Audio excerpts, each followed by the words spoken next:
back several years ago, Nebraska Strength and Conditioning did a study, and they found when you took all the tests and then you took the athlete's actual on-field success, the test that most highly correlated to real success on the field was a 10-yard sprint, or the ability to accelerate, and the ability to accelerate over and over and over and over again.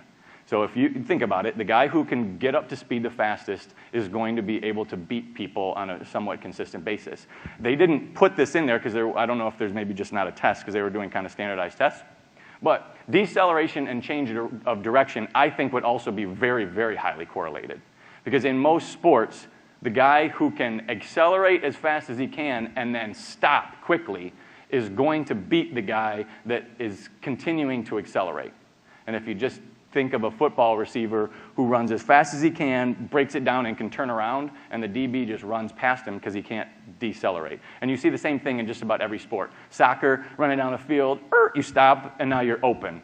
So being able to decelerate and change directions is probably up there as a really, really high, or having a high correlation to on-field success. Acceleration and agility mechanics, they are skills, and the skills need to be taught, and most kids are not taught how to do this. So they just do whatever they've been doing, and some kids are fast and some kids are slow, but if you teach a kid, if you actually change his mechanics, you can make a kid much, much faster. Now, agility and acceleration are separate skills. They're totally separate skills.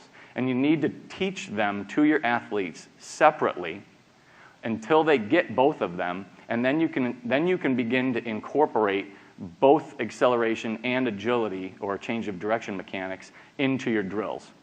Does that make sense? But you first have to teach them how to do both of them instead of just throwing out the cones. Once you teach them how to do it, then during their agility drills, this thing is going nuts, huh? Once you teach them how to do it, then you can start to coach them so that when you're actually doing the drill, they've already heard you teach. When you give them the instruction, they know what you're talking about. Versus like throwing out the drill, starting to run agility drills, and then you start throwing out instructional terms and what they should be doing. Well, if you haven't backed up and started with the basics on what you expect and how to do it, then once they get into the drill situation, you've already lost them. So you gotta stop and slow down and move, take a step back early in the season, summer or preseason or off-season, and teach them a few of the fundamental movement skills so that you can then put them together in the drills later on. Okay, there's too many drills, or too many movements to try to cover today. And these are all movements that happen on a court or a field. You've got starting, stopping, change of direction, backpedaling, shuffling, crossover runs. People are going to teach some things slightly differently, okay, and that's fine. But what I like to do is figure out the movements that they're going to actually use on the field or on the court, and then those are the movements you stick with.